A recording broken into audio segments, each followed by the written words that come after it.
한 주간 동안 주의 은혜 가운데 평안하셨습니까? 평안 안 하셨던 것 같은데요. 다시 할까요? 한 주간 동안 주의 은혜 가운데 평안하셨습니까? 옆에 사람 인사합시다. 사랑합니다. 축복합니다. 한 주간 동안 주의 백성을 사느라고 수고가 많으셨습니다. 제목이 있습니다. 제목 같이 읽겠습니다. 나그네 인생. 아멘. 오늘부터 베드로의 서신을 함께 보도록 할 겁니다. 베드로의 서신들을 쭉 보면서 그 속에서 우리에게 뭐라 말씀하시는지 듣는 시간을 앞으로 계속 가지려고 합니다. 가수 최희준 씨가 부른 하수생이라는 노래를 아십니까? 어제 나그네를 생각하면서 그냥 곧바로 떠오른 게 성경이 아니라 노래였습니다. 인생은 나그네 길 이렇게 부르는 거 있지 않습니까? 그게 검색하다 알았습니다. 그게 최유준 씨 노래인 것도. 그리고 그게 1960년대 정도의 라디오 그 연속극의 주제가였다는 것도, 그리고 그 노래 때문에 최유준 씨가 떴다는 것도 어제 처음 알았습니다. 근데 가사가 이렇습니다. 인생은 나그네 길, 어디서 왔다가 어디로 가는가. 구름이 흘러가듯 떠돌아가는 길에 정일랑 두지 말자, 미련일랑 두지 말자. 인생은 나그네 길, 구름이 흘러가듯 정처 없이 흘러서 간다. 이런 내용이었습니다. 이 노래의 가사 일부가 성경적입니다. 나그네 인생을 살아가는데 이 땅의 것에 정두고 미련 두지 말라고 이렇게 가사에서도 얘기합니다.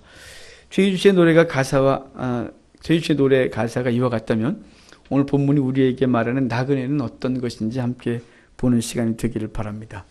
베드로가 이 글을 쓸 때 교회가 처한 환경은 녹록치 않았습니다. 누군가는 말하기를 베드로가 이 편지를 쓸 때 이미 네로의 박해가 시작되었다고 말하기도 하고, 누군가는 아직 시작 전이라고 말하기도 합니다. 그러나 본문을 자세히 보면, 베드로 전후서를 보면 이미 그리스도인들에게 핍박과 고난이 있었고, 그 고난 속에서 믿음을 지키라고 베드로는 이야기하고 있는 것입니다. 그래서 베드로는 편지를 쓰면서 그 환난 속에서 신앙생활하고 있는 성도들을 위로하고 격려하고 바른 신앙을 어떻게 가져야 되는지를 얘기해 주고 있습니다. 이미 우리가 읽었지만 1절을 다시 한번 생각하면서 읽겠습니다. 1절입니다. 예수 그리스도의 사도 베드로는 본도, 갈라디아, 갑바도기아, 아시아와 비두니아에 흩어진 나그네. 아멘. 이 글을 쓴 이는 당연히 베드로입니다. 이 책의 제목이 베드로 전서지 않습니까? 그리고 우리가 지금 금방 읽었듯이 예수 그리스도의 사도 베드로는 편지 쓰고 있다고 얘기를 하고 있습니다. 베드로는 12사도 중에 가장 두드러진 사람입니다. 베드로가 처음 부름 받을 때도 물고기 잡는 상황을 통해서 말씀하셨고, 부활 이후에 다시 베드로를 부르실 때도 물고기 한 마리 못 잡았던 베드로에게 물고기 잡게 하심으로 드러났었습니다. 그리고 베드로가 예수님을 3년 반 따라다닐 때도 항상 좀 튀는 사람이었죠. 대답도 잘하고 그 칭찬도 많이 받고 또 책망도 많이 받았던 사람입니다. 그런 동생 안드레가 먼저 예수님 만나면서 안드레의 소개로 예수님을 만났었고, 후에 고기 한 마리도 못 잡았던 그 새벽에 주님과 만나면서 이제 그날 고기를 잡으면서 주님을 따랐던 사람입니다. 그는 어부였죠. 그의 이름이 원래는 베드로가 아닙니다. 그는 시몬이라는 이름을 갖고 있었습니다. 이 시몬이라는 뜻이 갈대거든요. 갈대라는 이름의 뜻인 시몬을 예수님이 이름을 바꿔주셨습니다. 페트로스, 반석이라는 이름으로 바꿔주셔서 우리는 그를 베드로라고 기억하고 있는 것입니다. 그는 초대교회에서 아주 중요한 역할을 감당했던 지도자죠. 그가 초대교회 때 사역을 하다가 60년대 초반 로마로 넘어가서 복음을 전했습니다. 그랬던 그가 편지를 쓰고 있는 것입니다. 우리가 잘 아는 영화 쿠어바디스라는 영화가 있는데 그 영화의 주인공이 베드로입니다. 베드로가 네로의 박해 때 순교하는 그것을 배경으로 하면서 그 초대교회 얘기를 해주는 영화가 쿠어바디스인데, 그 베드로가 자기가 지금 살아가고 있는 시대에 그 박해 속에서 신앙생활하고 있는 그들에게 복음을 전하고 있는 것이죠. 이 글을 쓰면서 베드로는 자신을 소개하기를 예수 그리스도의 사도 이렇게 얘기하고 있습니다. 이것은 자신이 이 글을 쓰는데 사도의 권위로 쓰고 있다고 말하고 있는 것입니다. 마찬가지로 사도 바울도 편지를 쓸 때마다 자기를 사도라고 소개하고 그리고 편지를 시작합니다. 그렇다면 사도란 무슨 뜻이 있기 때문에 그들은 사도 베드로, 사도 바울은 이렇게 편지를 한다고 얘기를 하고 있는 것일까요? 사도란 헬라어가 아포스톨로스란 말입니다. 이 뜻은 보내심을 받은 자라는 뜻을 갖고 있어요. 그래서 이것을 다른 일반적인 번역을 할 때는 사도라고 번역하지 않고 일반적인 글에서는 사절, 특사, 대사라고 번역했습니다. 그러니까 왕의 보내심을 받은 자라는 것이죠. 그래서 그 역할을 감당하는 자라는 거예요. 베드로는 지금 자신은 사도, 바로 예수 그리스도의 사도, 예수 그리스도가 보내신 사도로서 이 편지를 쓰고 있다고 이야기하고 있는 것입니다. 예수님의 수많은 제자들 중에 12명을 사도로 따로 분리해서 세우셨습니다. 그 후에 사도 바울이 다메섹에서 예수님을 환상 가운데 만나면서 예수님이 사도 바울을 이방인에게 사도로 보낸다고 말씀하셔서 사도 바울의 추가가 되고, 또 성경을 잘 보면 바나바를 사도라고 부르기도 했다는 사실을 알 수 있습니다. 하지만 중요한 것은 우리가 사도를 국한할 땐 12명의 사도, 왜 그들을 사도로 가냐면 예수님께 직접 배우고 예수님으로부터 직접 보내심을 받았기 때문에 사도다 이렇게 말하고 있는 것입니다. 그런데 요즘 이상한 사람들이 있습니다. 요즘 자기를 사도라고 말하는 사람들이 있습니다. 자기가 사도랍니다.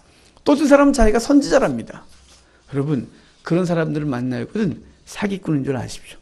상도들을 자신들의 손아귀에 놓고 흔들는 못된 거짓 사기꾼, 거짓 선생들인 것입니다.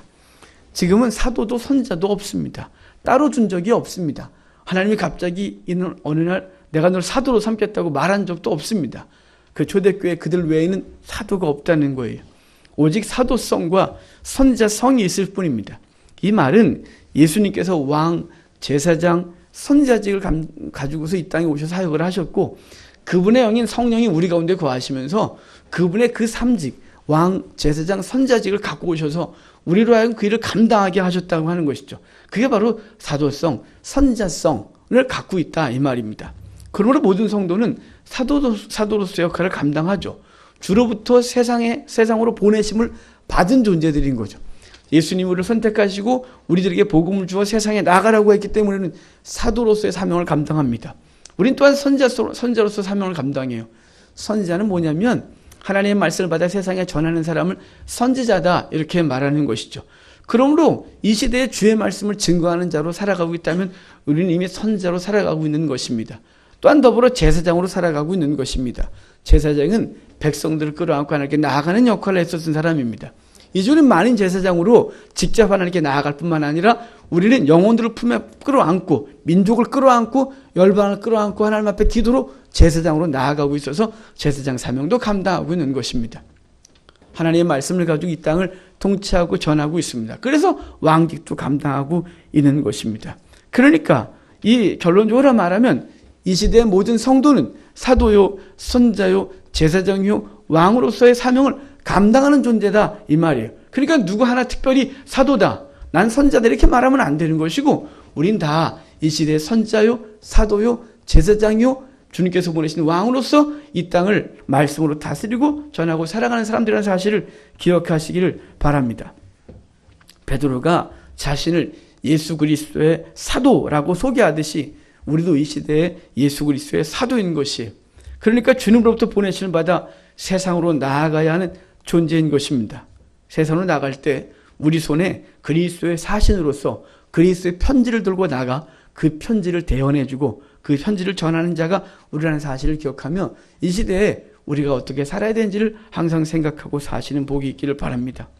이렇게 세상으로 나가야 하는 것을 우리를 보내신 예수님께서 이미 행하셨던 것이기 때문에 우리도 그렇게 행하는 것입니다. 빌립보서 2장을 보면 주님께서 사도로 보냄을 받았다는 사실을 말씀하세요.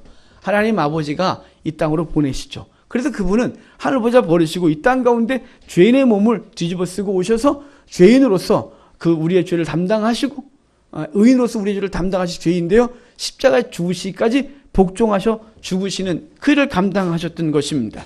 그래서 이것을 히브리서 저자는 말하기를 예수님께서 영문 밖으로 나가 십자가를 지었다고 말하고, 요한은 요한계시록을 통해서 주님이 세상이라도 가고 소돔이라고 하는 것까지 보내심을 받아 거기서 죽으셔서 우리도 거기까지 나아가야 된다고 말씀했다는 사실입니다. 그러면 우리를 보내신 예수 그리스도의 명령을 따라 주님께서 가셨던 그 길을 기꺼이 가는 자가 되어야 할 것입니다.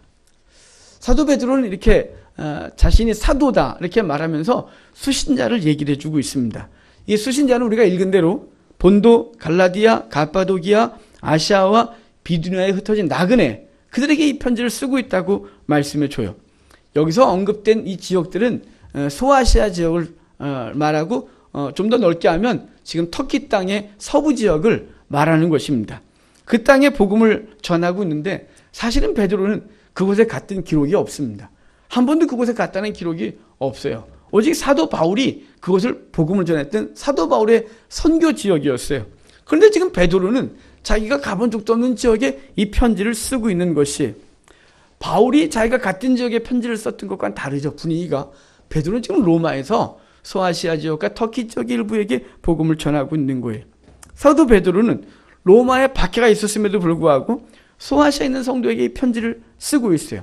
그 이유가 뭐냐면 교회가 자리를 잡으면서 유대인들과 그리고 이방 종교 사람들에게 그리스도인들이 박해와 핍박을 당하기 시작했었습니다. 또한 로마의 네로의 박해가 시작되면서 그 박해를 피해서 그들이 도망간 곳은 지금의 터키 땅으로 도망갔습니다. 그리고 그들의 그 네로의 박해의 손길이 자신에게 미칠지도 모른다는 두려움 때문에 그곳에서 두려워 떨고 살고 있었기 때문에 그들을 향하여 베드로는 편지를 쓰고 있는 것이 사실 사도 바울도 소아시아에서 잡혀서 로마로 압송되어 그곳에서 순교했었습니다. 사도 바울도 자신 로마에 잡혀 죽음을 기다리면서 소아시아의 에베소의 감독으로 있는 디모데에게 편지를 썼던 것이 디모데 후서입니다.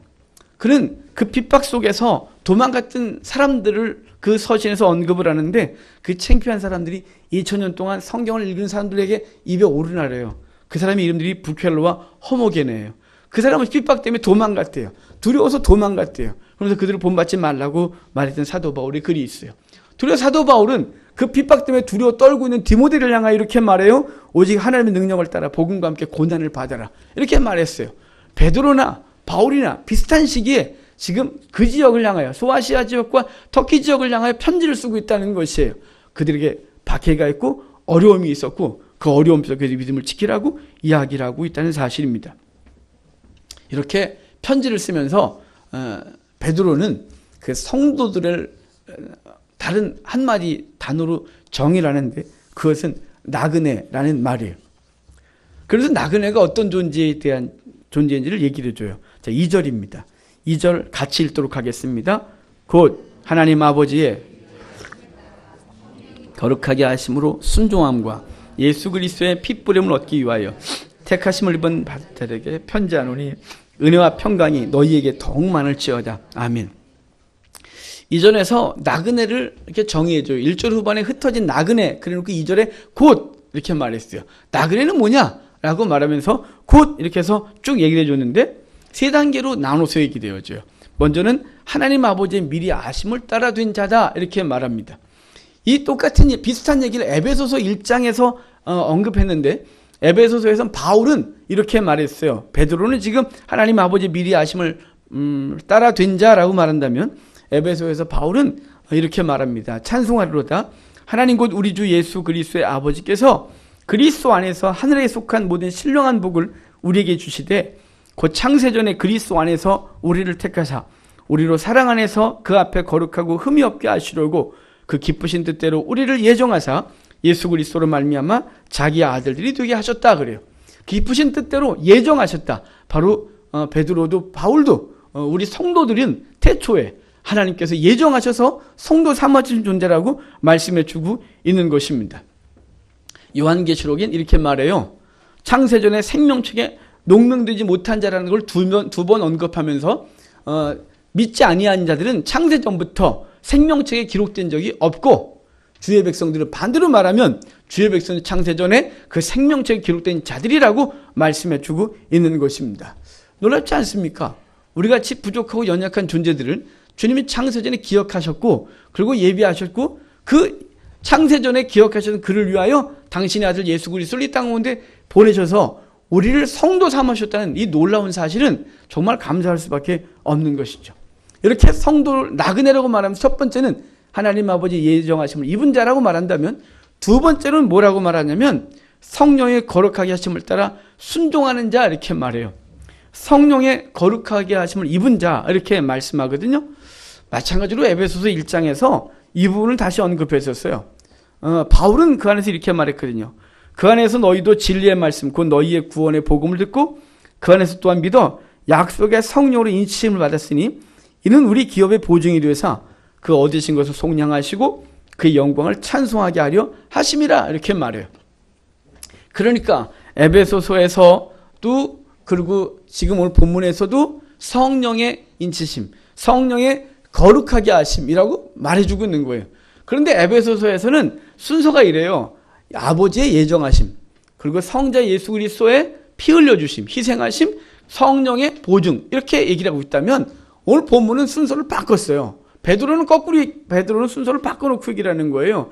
아버지의 예정하심, 성령의 거룩하게 하심, 성자 예수 그리스도의 피 흘려주심 이렇게 성자와 성령을 순서를 바꿨어요. 바울은 그냥 그 순서를 성부, 성자, 성령의 순으로 갖고 있다면 베드로는 이걸 기록하면서 성령을 먼저 기록해요. 그리고 예수 그리스도의 피 뿌림을 뒤에 기록해요. 그 이유는 바로 이 성령을 통하여 이 구원천 역사가 이루어지기 때문에 그래요.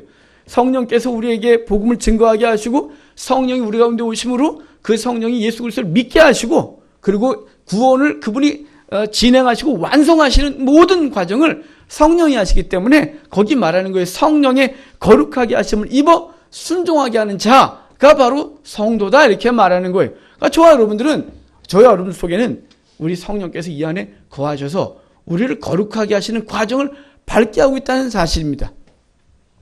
그리고 이어져서 하는 얘기가 뭐냐면 세 번째 정의가 예수 그리스도의 피 뿌림을 얻기 위하여 택하심을 받은 자라고 정의하고 있어요. 이걸 똑같이 에베소서 1장 7절에서 이렇게 말했어요. 바울은 우리는 그리스도 안에서 그의 은혜의 풍성함을 따라 그의 피로 말미암아 속량고 죄 사함을 받았다 이렇게 말합니다. 바울은 예수 그리스도의 피로 속량고 죄 사함을 받았다고 말하고 오늘 베드로는 예수 그리스도의 피 뿌림을 얻기 위하여 택하심을 받은 자다 이렇게 말해요. 그러니까 피 뿌림을 얻기 위한 피 뿌림을 얻는 것의 목적은 뭐냐면 우리의 죄 사함 그 속량을 얻는 것이 목적이란 말이에요. 이 피 뿌림을 얻었다 이렇게 말하는 것은 구약의 제사 제도를 그대로 갖고 와서 얘기해 주고 있는 거예요. 가장 먼저 피 뿌림은 어린 양 보혈의 피예요. 6월절 어린 양을 잡아 먹고 그 피를 문솔주에 바르면 그 죽음의 사자가 6월 패스오버에서 넘어간다는 거죠. 그리고 그 장자의 생명을 살려주겠다고 말했어요.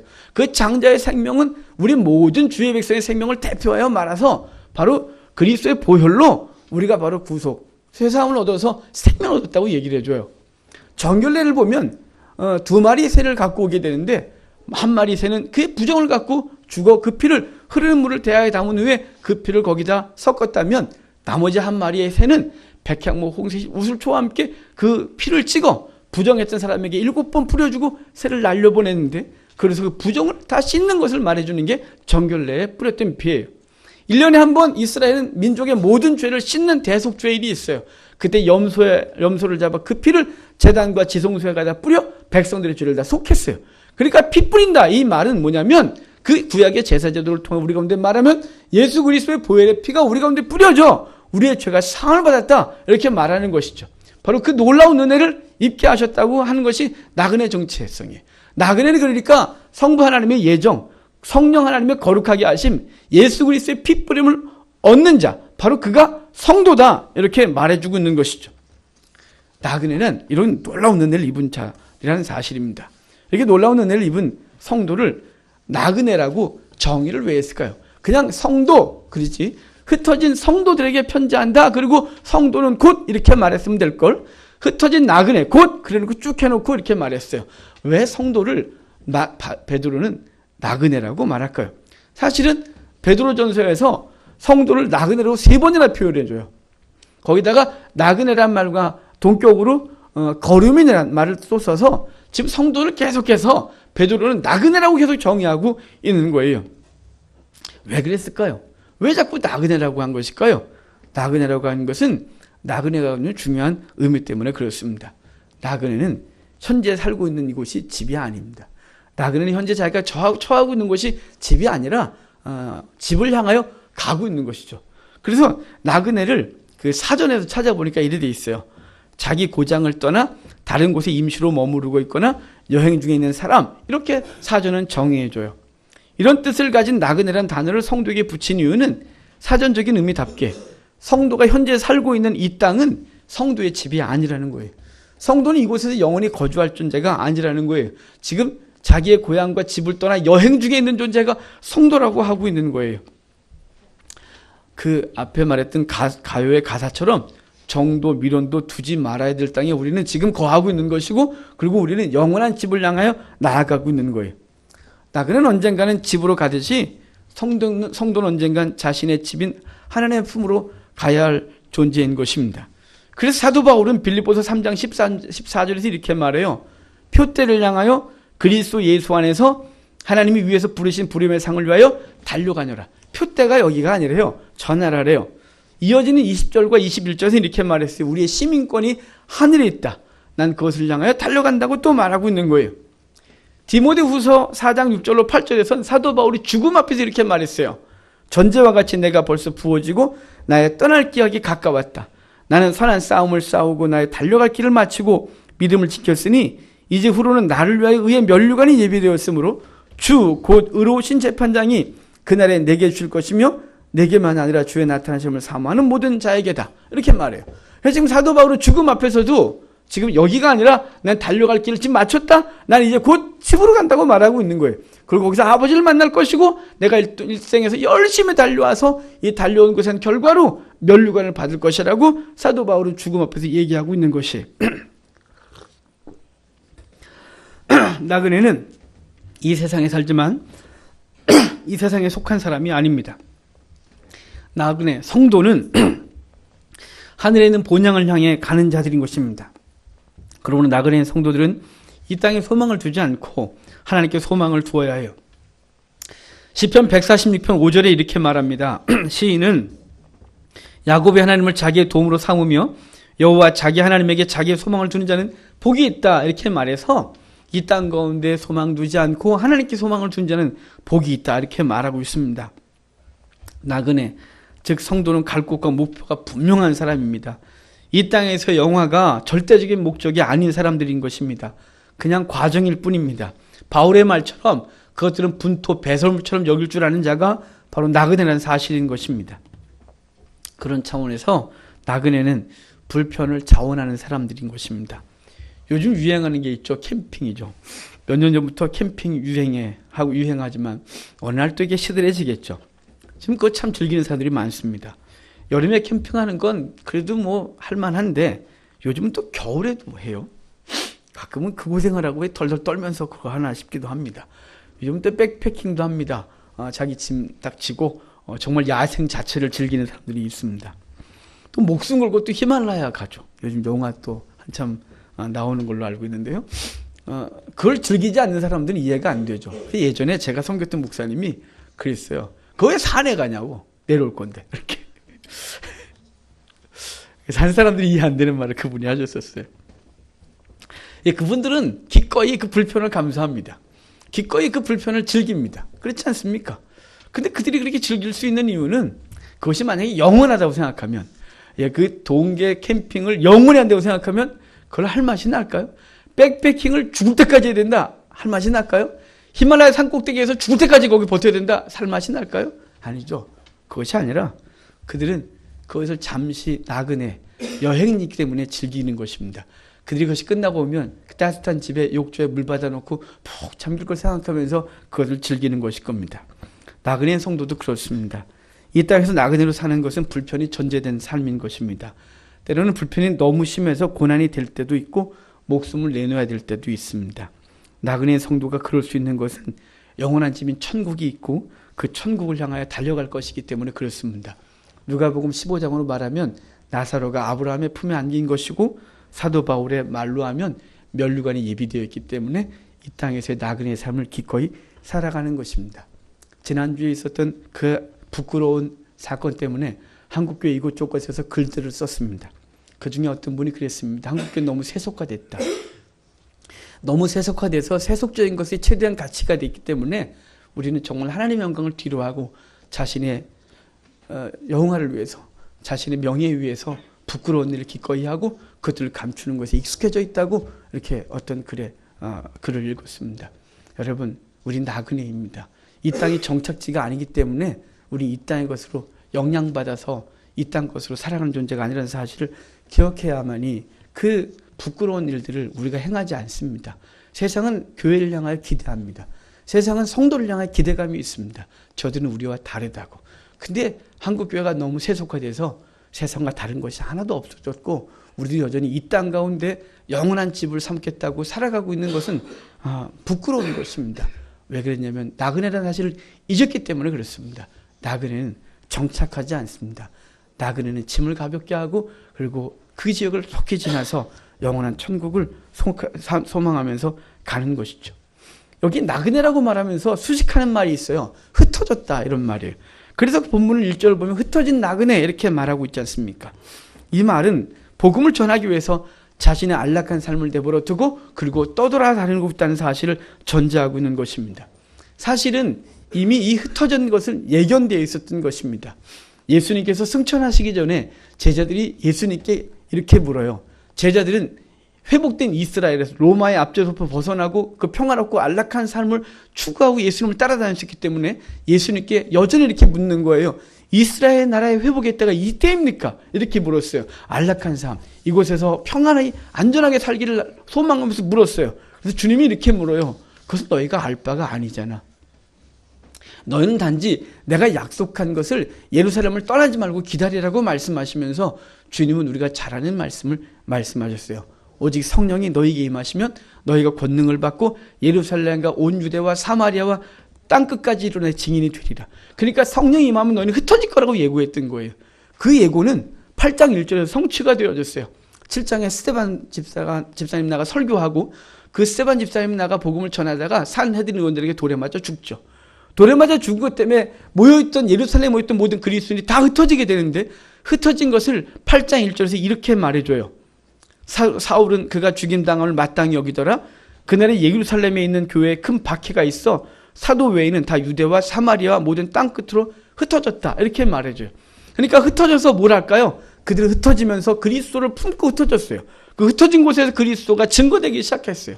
그 흩어지면서 복음이 증거됐고 또 순회 전도자가 생겼고 그리고 그 자기가 살아가는 현장에서 주의 복음을 증거하는 자들로 살아가는 것이죠.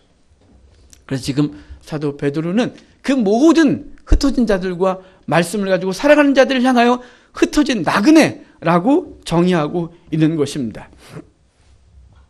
성도들이 흩어졌고 그 흩어짐은 성도들의 삶이 된 것이죠. 복음성가 가사도 이런 가사가 있습니다.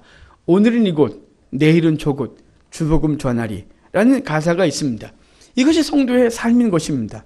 그렇다고 성도들이 세계를 떠돌아다니라는 말은 아닙니다. 우리가 삶을 살아가고 있는 현장이 우리가 흩어져 살게 된 현장인 것이죠. 주님께서 보내신 장소인 것입니다. 주님께서 우리의 가정으로 보냈고 우리의 직장으로 보냈고 우리 주변 사람들에게 우리를 사도로 보낸 것입니다. 아포스톨로스 보낸 것이에요. 주님이 우리를 가정에 보낸 것은 우리 가정에 복음을 전하라고, 우리를 세상에 보낸 것은 세상에서 주의 복음을 증거하라고, 우리를 직장으로 보낸 것은 직장에서 주의 복음을 증거하라고, 우리를 어느 지위에 올려놓은 것은 그 지위를 통하여 주의 복음 증거하라고, 우리에게 무엇을 허락한 것은 그것을 가지고 주의 복음 증거하라고. 그래서 우리는 흩어진 나그네의 사명을 감당하는 것입니다. 나그네, 주님께서 부르시는 날 그 앞에 갈 자인 것입니다. 성도 여러분, 하나님 우리를 나그네로 부르셨습니다. 나그네로 부른 첫 번째 목적이 2절 말씀처럼 우리를 구원해 주시기 위함입니다. 그리고 구원받은 주의 백성들, 나그네에게 필연적으로 따르는 것은 뭐냐면 증거자의 삶인 것입니다. 그래서 나그네는 성도에게 복음과 함께 고난이 따르고 천국과 함께 핍박이 따르는 것입니다. 기꺼이 이 땅에서 그렇게 사는 자들이 되어야 이 시대를 향하여 주의 복음 증거하는 자들 되는 것이죠. 오늘 예배 앞에 기도하면서 울었습니다. 한국교회를 위해서 기도하면서 울었습니다. 하나님 우리에게 빛으로 드러나라고 하셨습니다. 주님 분명히 이렇게 말씀하셨습니다. 너희는 세상의 빛이다. 너희는 산 위에 있는 등불이라. 등경 위에 있는 빛이 드림이라 이렇게 말했어요. 이렇게 불을 켜놓은 건 사람들이 들어와 그 빛을 보게 하려 함이라 그랬어요. 그러면서 하신 말씀이 너희의 착한 의실이 빛이라고 말했고 그 빛을 세상에 보게 하여 세상으로 그 빛을 보고 나오게 하는 것이라고 말씀하셨는데, 우리는 빛인 예수 그리스도를 품 안에만 품고 겉으로 드러내지 아니하고 도리어 어둠이고 그 어둠 때문에 빛을 다 가리고 있다는 사실 때문에 슬프고 안타깝고, 그것이 그 누구 한 사람의 죄가 아니라 우리 모두의 모습이고 죄의 모습이고 우리의 모습이라는 사실이에요. 주님께서 우리를 아포스톨로 사도로 보냈어요. 세상 가운데 나그네로, 그 나그네는 주의 복음 들고 가는 거예요. 아포스톨로 사도, 바로 사절이에요. 그 보내신 자가 준 편지, 그 글을 세상 가운데서 읽어줘야 되고 드러내야 하는 존재들인 거예요. 근데 우리는 그것을 전하지 못하고 도리어 우리 속에는 악을, 우리 속에 세속적인 욕망들을 끊임없이 품어내면서 세상으로 하여금 사도인지 아닌지를, 우리가 주님께서 보내신 자인지 아니면 저가 그냥 종교 행위를 하고 있는지를 알 수 없는 존재로 편질되었다는 사실입니다. 성도 여러분, 저와 여러분은 나그네로 살아가는 존재, 그 나그네는 예수 그리스도의 복음을 들고 살아가는 존재라는 사실을 기억하고 이 땅 가운데서 다시 한번 힘을 내고 무너져가고 있는 한국교회의 영광을 다시 회복하고 하나님의 영광을 드러내는 우리가 되기를 바랍니다. 또한 나그네에게 베드로는 마지막으로 한 가지 기도를 해줍니다. 그것은 은혜와 평강이 더욱 많아지기를 바라는 것입니다. 사실은 이 편지의 대상들, 수신자들에게는 이미 은혜와 평강이 있습니다.